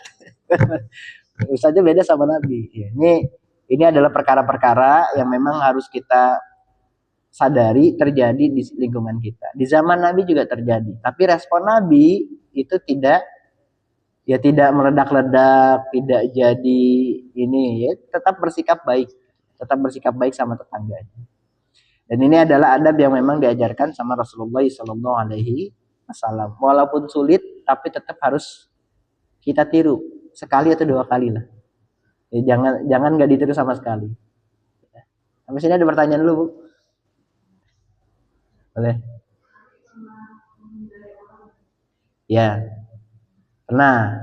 Nabi itu pernah menghindari Wahsy bin Harb. Karena Wahsy itu membunuh Hamzah, pamannya Nabi, orang paling dicintai Nabi. Jadi ketika awal dakwah pertama kali, masuk Islamnya Hamzah itu unik. Hamzah itu tidak pernah dengar Nabi dakwah. Murni karena cinta aja sama ponakannya. Karena walaupun satu ponakan, mereka tuh seumuran. Satu permainan, teman satu permainan. Jadi Hamzah tuh tahu gimana baiknya Nabi. Tapi di lain sisi beliau juga paman. Satu ketika Hamzah itu ngelihat Abu Bakar itu lagi dipukulin pakai sendal sama Abu Jahal. Ya, sama Abu Jahal dipukulin, udah didudukin dadanya, dipukul dadanya, digini-gini. Melihat itu semua, langsung apa yang terjadi? Pulang Hamzah bin Abdul Muthalib pulang, langsung ditarik si Abu Jahal, tarik begini, lempar. Terus Abu Jahal kaget, karena selama ini mereka berteman. Abu Jahal sama Hamzah itu saudaraan. Mereka soalnya temenan. Ya Hamzah, apa yang kamu lakukan? Dan beliau itu takut sama Hamzah karena Hamzah badannya besar. Apa yang kamu lakukan gini-gini? Ini, kenapa kamu melakukan ini? Apa kamu udah masuk agamanya Muhammad? Ya, saya udah masuk agamanya Muhammad. Emang kenapa? Kata. Terus pulang. Begitu pulang dia mikir lagi, kok saya tadi ngomong kayak begitu? Kok saya bilang saya masuk agamanya Muhammad? Nah, kalau bilang lagi ini udah kadung bilang ke pemimpin tertinggi orang kafir, kemudian nggak mungkin juga beliau balik lagi kan? Akhirnya nyamperin ke Nabi, ke Darul Arqam. Darul Arqam bilang begini, kemudian masuk Islam. Semenjak saat itu yang melindungi Nabi, dakwah Nabi yang terang-terangan itu adalah yang secara sembunyi adalah Hamzah, yang jadi jaga di luar di Darul Arqam itu ketika para sahabat lagi belajar sama Nabi, itu Hamzah yang termasuk. Ya, jadi ini Darul Arqam, ini Darul Nadwah. Ini Darul Arqam itu di atas loh. Ini Darul Nadwah itu perkumpulannya orang kafir. Jadi ini MPR-nya orang kafir nih. Yang ini Darul Arqam, ini Sabiqunal Awalun, 40 orang pertama yang masuk Islam. Belajar di atas, ini di bawah. Sehingga Hamzah tuh yang mantau, ada nggak orang naik ke atas gitu. Ada nggak orang yang dia ngomongin Nabi, itu Hamzah ya. Jadi memang sevital itu perannya Hamzah bin Abdul Muthalib. Sehingga ketika beliau terbunuh di perang Yamamah, perang melawan Musailamah Al-Kadzab, Rasulullah sedihnya luar biasa. Dan beliau tahu pembunuhnya siapa, yaitu Wahsy bin Harb. Wahsy ini kemudian ini masih temannya Bilal bin Rabah. Melihat Bilal itu udah masuk Islam, Dia agak iri juga. Kok Bilal bisa duduk barengan sama orang-orang kafir Quraisy? Karena dulu tuh budak tuh dilarang duduk sama tuannya. Duduknya harus di bawah, nggak boleh lebih tinggi duduknya. Budak itu nggak dibayar. Budak itu udah kayak hewan peliharaan. Mau dikasih makan mau enggak, mau dikasih tempat tidur mau enggak, itu terserah tuannya. Mau dikasih makan atau enggak, mau dia mati biarin aja gitu. Jadi tuannya itu berhak mau ngapain aja ke budaknya. Nah, dan itu biasanya budak itu adalah yang kulitnya hitam. Ya, kulitnya hitam, aswad. Orang orang Afrika. Jadi kalau datang ke sana udah tahu ini orang Afrika, langsung jadi budak. Posisinya langsung jadi budak, nggak bisa jadi, walaupun di Afrika itu dia seorang raja, begitu nyampe Mekah langsung jadi budak. Kamu nggak bisa kerja apa-apa, kamu udah langsung jadi budak. Karena nggak punya nasab di situ di Mekah. Nah, makanya ketika Wahsy itu wafat, ketika Muhammad itu wafat, kemudian Wahsy masuk Islam, Rasulullah tuh nggak bisa lihat lama-lama Wahsy. Tidak bisa lihat lama-lama masih Wahsy. Saya terima keimanan kamu, tapi mohon maaf tolong pergi dari hadapan saya. Karena setiap kali lihat kamu, saya ingat apa yang kamu lakukan terhadap Hamzah. Berarti Rasulullah juga kesulitan maafin orang nggak? Kesulitan. Makanya di surat Al-A'raf ayat 199 itu disinggung khuzil afwa, kasihlah maaf. Wa'mur bil urfi, kemudian perintahkan mereka untuk berbuat kebaikan. Wa'arid anil jahilin, maka jauhilah oleh kalian orang-orang bodoh. Ini tujukan pada siapa dulu? Karena Nabi begitu awal-awal dakwah itu susah untuk maafin orang-orang yang berbuat kerusakan sebelumnya. Mereka ini dulunya adalah orang-orang jahil, orang-orang bodoh, orang-orang yang dia nggak kenal agama, orang sering melakukan ini itu segala macam. Maka langkah awal pada saat kita mau dakwah sama orang, pada saat kita mau ini adalah khudil afwa, berilah mereka maaf. Kasih maaf dulu, maafin dulu aja. Siapa yang dimaafin? Diri kita. Maafkan diri kita dulu, mulai dari diri kita dulu. Karena gini, bisa jadi kita merasa orang tuh salah sama kita, itu kita yang menganggap orang tuh salah sama kita, padahal aslinya mungkin enggak. Aslinya mungkin enggak. Maka yang pertama itu adalah ibda binafsik, mulai dari diri sendiri dulu. Maka setiap ada yang bertanya sama Rasulullah, ya Rasulullah kalau saya begini gimana? Ketika bingung gitu ya, maka Rasul bilang istaftih qalbak, tanya semuanya sama hati kamu. Ini tuh benar atau salah? Karena membedakan dosa sama enggak itu mudah, Bu. Dosa itu adalah sesuatu yang bikin kita enggak nyaman kalau orang lain tahu. Itu bikin kita enggak nyaman kalau orang lain tahu. Misalkan kita lagi ngomongin si A. Si A-nya datang, Bu. Nyaman enggak? Langsung kita berhenti kan? Berhenti ngomong. Si A-nya padahal datang. Kita nggak pernah tahu. Nah itu sudah bagian dari tidak nyaman kalau orang ini tahu kita ngomongin dia. Maka kategorinya apa, Bu? Kategori gibah itu. Tapi termasuk gibah enggak?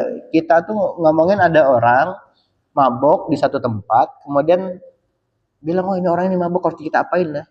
Dirapatin, gimana caranya nangannya orang mabok ini? Itu enggak termasuk gibah. Ini tidak termasuk gibah. Jadi tidak semua ngomongin orang itu masuk gibah. Kalau orang itu udah memang dicap konsensus satu ini, oh dia ini dukun, konsensusnya semua satu desa tahu dia ini dukun, itu nggak masuk lagi ke ranahnya kita sedang gibahin dia, nggak masuk ranah. Tapi masuk ranahnya apa? Ranahnya adalah memperbaiki atau apa namanya tuh, memperbaiki kemungkaran. Makanya ini penting. Ini penting. Pertama tuh harus mulai dari itu, Quran surah Al-A'raf ayat 199. Memang ayatnya gitu, khudil afwa. Al-A'raf 199, dicek aja, Bu. Ini ada 3. 1, kasih maaf.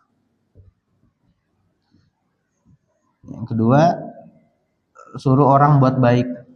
Perintahkan orang berbuat baik.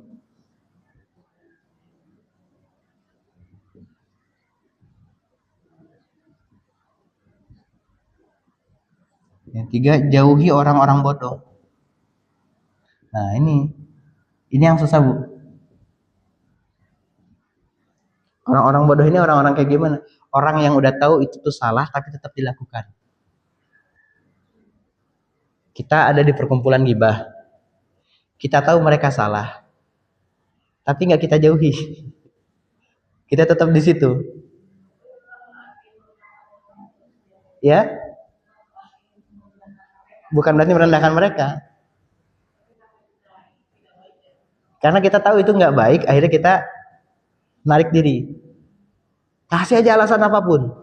Ustadz, kalau bohong kayak gimana? Itu namanya strategi, Bu. Boleh nggak? Boleh. Dibolehkan. Bohong itu kan jadi buruk pada saat kita bohong sama orang baik, kan? Betul nggak? Kita menganggap bohong itu buruk karena kita bohongnya sama orang baik. Yang kita posisinya salah. Terus kita bohong. Tapi kalau bohong sama orang buruk supaya kita terhindar dari keburukan. Nah, ini bisa jadi wajib, Bu. Ini bisa jadi wajib. Contoh gini, contoh. Ada seorang PSK. Ya, dia udah janjian sama om-om misalkan, ketemu di hotel. Di tengah jalan, mau nyebrang, dia ngelihat ada orang ketabrak. Kemudian dia langsung sadar, oh, waktu saya mungkin bisa aja saya yang ketabrak meninggal. Tapi meninggalnya dalam keadaan saya mau ketemu sama om-om dan masih jadi PSK. Terus si omnya nelfon, udah sampai mana? Bisa nggak ini bohong? Boleh nggak? Boleh, Bu. Daripada dia masuk lubang zina untuk kedua kali, akhirnya dia taubat. Nah, ini bisa kayak gitu. Makanya jadi orang-orang muda ini susah. Karena kalau kita udah ada di situ, kadang-kadang susah untuk narik dirinya. Susah untuk narik dirinya. Potensinya dua. Potensinya dua. Pertama, kita dianggap nggak ini lagi. Dia tadi dianggapnya merendahkan mereka. Mungkin saya, oh, lu nganggap kita apa nih? Kan selama kita temenan gini-gini segala macam gitu ya. Tapi tiba-tiba ngejauh. Nah, ini anggapan pertama itu. Yang kedua, bisa jadi mereka sadar kalau yang mereka lakukan itu tidak. Saya punya satu teman dulu, teman lulusan Darussalam Gontor di Garut. Ya, yatim dia dari kecil. Saya ingat temenan sama dia sampai sekarang kita masih temenan. Dia sekarang punya yayasan di Cisarua. Yang saya kenal dari beliau itu, ketika kita sudah ngobrolin orang lain, itu pasti dia diri pergi. Akhirnya patokan kita waktu itu, ketika kita ngobrol, itu kalau dia masih diem di situ, artinya kita masih aman. Tapi kalau dia udah mulai pergi gitu, kita langsung stop gitu. Langsung kita kejar dia. Mau kemana? Nyari makan. Ya udah, nyari makan bareng, nyari makan bareng. Dia ngasih alasan apa aja? Ya, apakah nyari makan, apa nyari angin? Pokoknya keluar aja. Sekalipun di ranah rapat. Sekalipun di ranah rapat. Kadang-kadang kalau dia merasa ini kayaknya nggak bener. Jadi patokan kita punya patokan. Wah, patokan kita dia ini kalau misalkan udah mau ngomongin orang, udah patokan kita dia. Karena firasat dia udah terlatih begitu kan, udah terlatih begitu firasat kita. Kita tadi potensi yang keduanya kita jadi sadar. Jadi kalau kita ngelihat ada teman kita tiba-tiba mulai ngejauh, itu udah mulai introspeksi sebetulnya. Kita yang posisinya salah atau dia nih gitu. Ya. Ini jauhi orang-orang bodoh ini susah, Bu. Ya, ini di surat Al-A'raf ayat tadi apa khuzil afwa wa'mur bil urfi wa'rid anil jahilin. Ya, jauhi orang-orang bodoh sama kalian. Orang bodoh itu tadi apa? Orang yang udah tahu itu salah tapi masih dikerjain. Kamu tahu itu nggak? Jadi kalau misalkan saya kalau ke murid gitu ya, kamu tahu nggak itu salah? Tahu, Ustaz. Kenapa masih dilakukan? Itu pasti bingung dia jawabnya kan? Karena dia udah tahu itu salah, tapi masih dilakukan. Kecuali kalau bilang, kamu tahu itu salah? Nggak tahu. Kita kan bisa jelasin kan? Oke, sekarang saya jelasin gini. Tahu salah ya. Kedua kalinya dia melakukan lagi, kan kita udah bisa pastikan dia bukan karena hilaf, tapi karena sengaja. Kan udah tahu salah, kalau masih dilakukan. Maka ini menjauhi orang-orang bodoh ini adalah ya yang paling susah, makanya taruh di akhir. Taruh di akhir. Ya, ditaruh di akhir. Jauhi orang-orang bodoh. Susah punya jauhin orang-orang bodoh. Nanti kalau kita, Ustaz saya tetap ada di situ, tapi ya saya nggak ikut ngomongin. Gitu. Ini disinggung juga, Bu. Allah, ini disinggung ini. Nanti di Quran surat Hud ayat 113. disinggung. Wala tarkanu ilal ladzina zalamu. Jangan sekali-kali kamu condong cenderung ke kelakuan orang zalim. Zalim itu ada kan di nanti nyambung ke banyak. Enggak apa-apa Bu ya, mencak-mencak ke ayat nih ya. Nanti ini nyambung ke surah Fatir ayat 32. Ada golongan manusia yang dia zalim li nafsi, orang yang zalim terhadap diri sendiri apa? Orang yang dia tahu dia buat salah, dia tahu salah tapi dia tetap melakukan. Jadi nyambung tuh. Di Al-Qur'an tuh nyambung semua. Ini Quran ayat 113 dia tetap berada di lingkungan atau circle ya.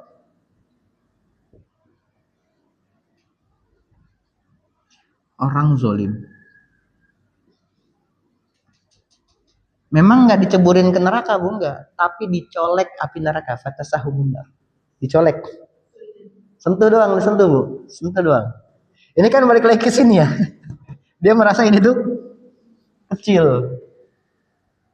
Dia merasa itu kecilnya balik lagi ke sini tuh. Ya, berani kan maka masuk kategori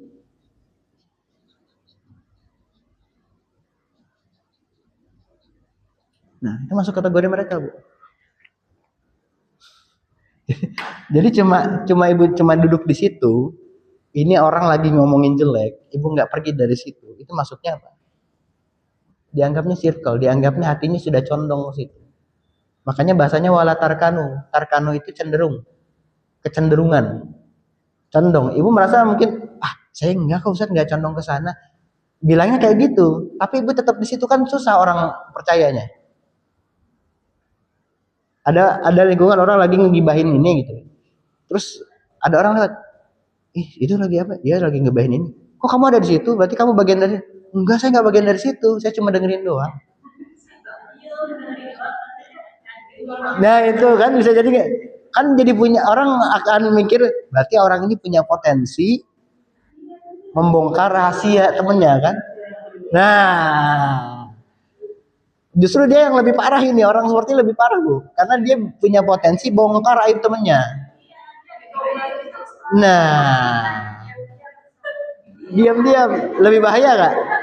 Lebih bahaya nggak yang seperti ini? Lebih bahaya Bu, lebih bahaya.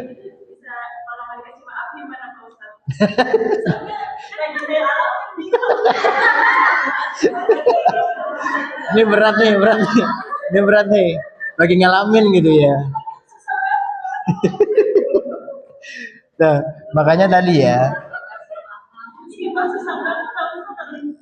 Ya, maka harus dihindari, jauhin aja Bu, jangan interaksi terlalu banyak sama dia. Jawab sesingkat-singkatnya.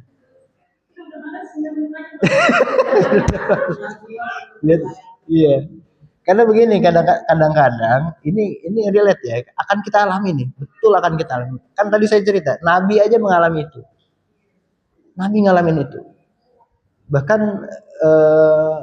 bukan hanya Nabi, banyak ya kayak Nabi Yusuf juga ngalamin itu. Nabi Yusuf sama saudara sendiri loh.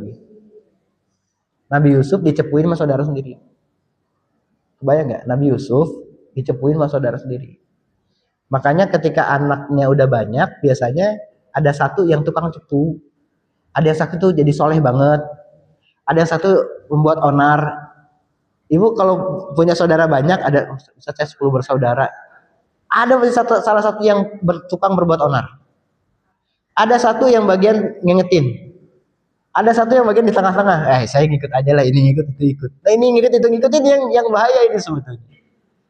Makanya Nabi itu kalau ada orang berselisih, itu Nabi nggak pernah berada di tengah-tengah. Nabi selalu memihak antara A atau B. Nggak pernah berada di tengah-tengah. Sekalipun ditanya, ya Rasulullah, kalau ya perang ini antara bangsa Romawi, bangsa Rum sama bangsa Persia, kita harus dukung siapa? Kata Nabi, kita dukung orang Romawi. Jadi nggak berada di tengah-tengah terus bilang, nggak, itu urusan mereka berperang, itu bukan urusan kita. Nggak bisa begitu. Itu nggak bisa begitu. Nabi itu langsung milih, kita pilih Romawi. Kenapa sebabnya? Disebutin jelasnya. Dasarnya apa? Karena orang Romawi mereka masih percaya ada Nabi Isa. Nabi Isa itu nabi sebelum saya yang mengabarkan bahwa nanti saya ini akan jadi nabi. Mim ba'dismuhu Ahmad, nanti akan ada mubasyiran birasulin ya'ti mim ba'dismuhu Ahmad. Nanti akan datang kepada kalian seorang rasul yang namanya Ahmad. Ahmad itu nama nabi.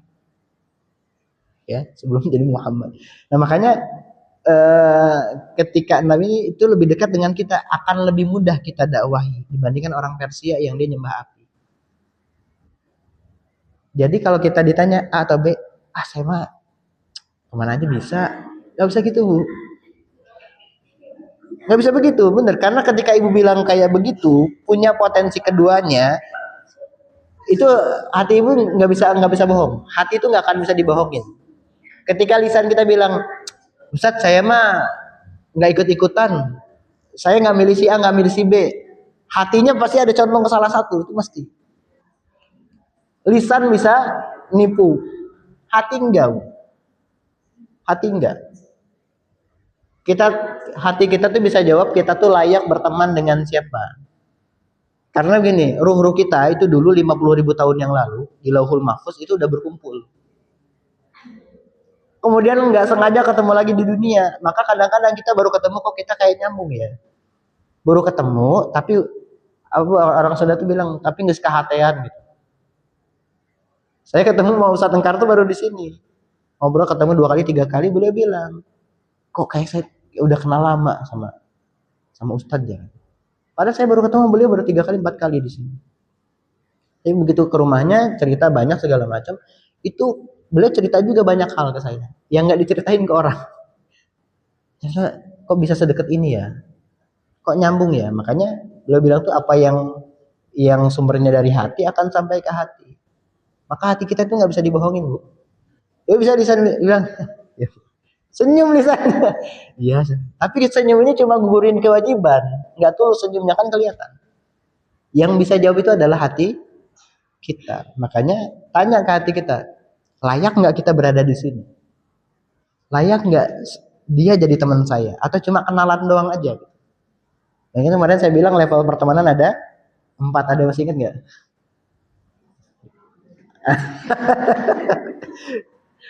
Lupa deh pasti. 1, 2, 3, 4 ada apa? Ada ta'aruf, ada tafahum, ada ta'awun, ada takaful. Nah, kalau yang tadi bilang bisa aja sampai sini doang. Udah cuma kenal aja udah. Kalau sampai tafahum kita udah tahu karakternya. Akhirnya kita jaga. Oh ya udah, kita tahu karakter dia. Kita paham, ya udah kita hindari potensi-potensi yang bisa bikin konflik dengan dia. Karena udah tahu karakternya. Tapi kalau ta'awun sama takaful udah bebas aja. Lost doll udah. Mau cerita apa kayak gimana, mau dia suka nggak suka, kita tetap cerita kan? Nah ini udah ta'awun levelnya, udah saling tolong menolong.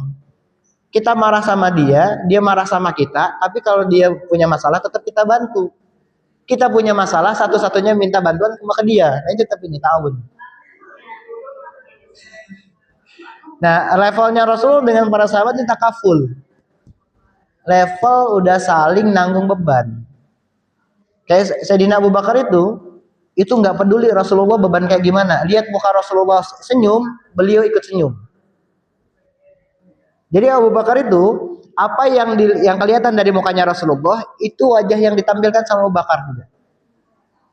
Rasulullah sedih, Abu Bakar langsung mukanya muram sedih, nggak tanya apapun. Rasulullah nangis, Abu Bakar langsung ikutan nangis, nggak tanya kenapa Rasulullah nangis. Lain nanti sama Umar ya, kalau Umar lebih rasional. Rasulullah nangis pasti ditanya, Rasulullah kenapa? Ini penting Bu ya, ini penting. Maka nanti kita ngasih maaf ke orang-orang yang kayak gimana, semuanya harus kita kasih maaf. Tapi setelah memberi maaf itu, respon kita kayak gimana, itu yang jadi patokan setelahnya. Jadi kita udah maafin. Setelahnya kita hubungannya makin baik atau makin renggang, itu pilihan kita. Makin tegang tuh bukan berarti nggak saling tanya Bu ya. Tetap kalau ketemu nyapa, ketemu senyum. Tapi untuk bisa ngobrol bermuamalah itu udah diputus. Tapi apa ini mutus silaturahmi? Enggak. Ini enggak mutus silaturahmi. Ya, ini tidak mutus silaturahmi. Sebetulnya bukan silaturahmi, tapi yang betul itu sila ukhuwah. Kalau bukan ke saudara kandung. Kalau saudara kandung punya hubungan darah silaturahmi. Nah, ini penting. Kenapa? Ini terjadi di lingkungan kita. Banyak lingkungan pekerjaan, lingkungan sosial, persaudaraan. Bahkan ada saudara yang sampai saya udah malas ketemu saudara saya itu. Bahkan bisa saling bunuh saudara itu. Hanya karena masalah itu, nggak ngasih maaf ya. Nah, jadi di Al-Quran itu semuanya itu nyambung semua. Dan kalau ditanya panduannya ada semua, Bu. Dan kalau kita udah paham panduannya, kita melihat orang itu potensinya sama kayak kita. Dia bisa jadi salah, bisa jadi benar. Maka kita juga sama, kita bisa jadi salah, bisa jadi benar. Nah, ini penting, kita bisa jadi salah, bisa jadi benar, kan tergantung posisi kita berada di posisi yang benar atau salah. Yang paling susah adalah ketika kita salah, kemudian kita mau mengakuinya itu susah. Susah. Udah salah, ngeyel. Akhirnya nyari temen kan, bener nggak? Saya kan nggak salah ya gini. Nyari temen Bu. Yang jadi koplak adalah kalau ketemu teman yang dia membenarkan yang salah, hanya demi menyenangkan temennya. Kan kadang gitu ya. Teman kita misalkan nih, ini di pertemanan masih ada yang kayak gini. Teman kita kaya raya, setiap nongkrong di rumah dia, setiap ngopi dia yang bayarin, setiap makan dia yang bayarin. Kemudian dia benci sama orang. Teman-temannya tahu kalau orang ini lagi cerita salah nih, ini orang lagi salah nih posisinya, jabatan salah. Tapi karena sering ngasih makan, sering kasih tempat nongkrongan seperti gini, itu akhirnya apa? Oh iya bener, kamu nggak salah. Bukan kebaikan, nggak bisa jadi. Makanya harus disampaikan. Justru kalau kita ngerasa ini adalah teman baik kita harus mengingatkan dia. Kamu bilang kayak gini, kamu salah, kamu posisinya salah. Harus diingetin. Orang-orang kaya itu jadi jumawa karena memang orang-orang sekitarnya kemudian mengkonfirmasi dia tuh, oh iya benar. Akhirnya dia, jadi yang bikin secara nggak sadar, yang bikin kita dapat pemimpin pemerintah kayak sekarang itu rakyatnya juga. Karena Sayyidina Ali pernah ditanya begini. Ini bukan ini Sayyidina Ali pernah ditanya. Ya Ali, kenapa di zaman Umar, zaman Rasulullah umatnya itu pada baik-baik semua. Sementara di zaman kamu kok umatnya kacau-kacau. Jadi Ali itu jawabnya simpel aja. Ya beda lah. Di zamannya Nabi, umat-umatnya kayak saya, kayak Umar, kayak Utsman, kayak Tolhah gitu. Ya di zaman saya, umat-umatnya kayak kamu. Umat-umatnya kayak kamu yang suka berbohong, suka ini manipulasi segala macam. Jadi kalau dilihat ya memang pemerintah kita kayak sekarang yang apa ya, nggak pro sama rakyat segala macam ya, karena memang rakyatnya belum siap dipimpin sama pemimpin yang kayak dulu lagi gitu ya, kayak Pak Habibie gitu ya, kayak ya. Ada dolar nembus 18.000 udah 19.000 sekarang. Siap-siap Bu ya. Saya tuh ada kekhawatiran rumah subsidinya dicabut. Repot gak itu? Itu pengaruh Bu. Dolar naik itu pengaruh ke semua. Kalaupun kita nggak pakai dolar Bu ya, tapi pengaruh ke semua. Maka ini juga harus kita sadari. Itu Bu ya. Ini insya Allah kita setengah jam kali ya yang hukuman insya Allah. Ada lagi pertanyaan Bu? Cukup ya. Ini kalau ngurus masalah hati panjang nih Bu. Bisa berjam-jam, seru ya. Boleh. Memang harus dihindari sebisa mungkin. Ya, artinya bukan berarti kita tidak ini ya, kita tidak respect sama orangnya tapi memang karena kita sudah pelajari berkali-kali seperti itu, akhirnya terjadi lagi kan, maka satu-satunya cara itu udah jadi karakter. Nah, tadi kan disebutkan di Syama'il Muhammadiyah, Nabi itu jadi Nabi usia 40 tahun. Kenapa dibilang 40 tahun? Karena 40 tahun itu usia sempurna kematangan seorang manusia. Sehingga kalau udah masuk usia 40, bisa lagi nggak berubah karakternya? Susah, Bu. Udah susah. Udah jadi watak melekat gitu. Wataknya udah melekat. Apalagi orang-orang sekitarnya mendukung. Nah, ini repot. Orang-orang sekitarnya mendukung, itu repot. Ya, makanya kadang-kadang kita harus ada berkhalwatnya, ada menyendirinya, nggak ketemu orang gitu ya. Ya, jadi salah satu kesunahan Nabi kalau udah terlalu jenuh sama dunia, beliau berkhalwat, nyepi sendiri aja, nggak ketemu orang. Ya, itu lagi saya lakukan sekarang. Ya, ada masanya kadang-kadang saya bukan jenuh ketemu orang, bukan nggak mau ketemu orang, tapi memang lagi butuh waktu untuk muhasabah diri gitu. Yang saya lakukan, kenapa saya begini, kenapa begitu, itu lagi saya lakukan sekarang, makanya nggak ketemu orang. Saya jarang keluar ya. Yang paling keluar sama istri sama anak. Jadi lagi jarang ketemu orang, lagi jarang lagi ngasih jarak dulu. Karena kalau ketemu tiap hari, orang bisa jenuh, orang bisa jadi antipati, bahkan nasihat dikasih tiap hari pun itu malah jadi kabur orang itu.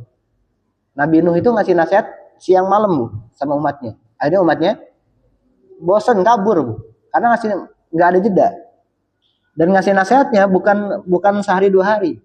950 tahun, Bu. Coba itu. Nabi Nuh dakwahnya 1000 kurang 50. Ini bukan kata saya, di Al-Quran di surat Al-Ankabut ayat 14. Itu Nabi Nuh bersama dengan kaumnya 1000 kurang 50 tahun. Jadi kalau hitungannya jadi Nabi umur 40, jadi umur 40 Nabi Nuh berarti udah sama kaumnya itu enggak 950 tahun, tapi 1000 tahun, Bu. Karena Nabi Nuh kan sebelum jadi nabi sama mereka enggak? Sama kaumnya enggak? Sama kaumnya. Sebelum usia 40 sama kaumnya enggak? Sama kaumnya. Ketika usia 40 kemudian jadi nabi, baru ditugasi buat dakwah ke kaumnya, dan itu laila wa nahara, itu malam ke siang. Selama 950 tahun. Akhirnya kabur. Susah nggak itu? Susah, makanya harus ada jeda. Nabi itu makanya Nabi itu ada jedanya. Makanya kata Nabi sa'ah wa sa'ah. Orang tuh nggak selalu pengen baik aja. Kadang-kadang pengen have fun juga gitu. Jadi Nabi tuh kayak warga kebanyakan, beliau bercanda juga, ngopi-ngopi bareng sama sahabatnya gitu. Kalau kayak sekarang ya ngopi-ngopi bareng gitu, rokokan bareng mungkin kalau yang rokok. Jadi kumpul tuh sama teman-temannya. Jadi kalau para suami tuh kumpul sama teman-temannya, memang tuh kesunahan, tapi kumpul sama teman-temannya gitu juga. Ya, kadang sampai pagi.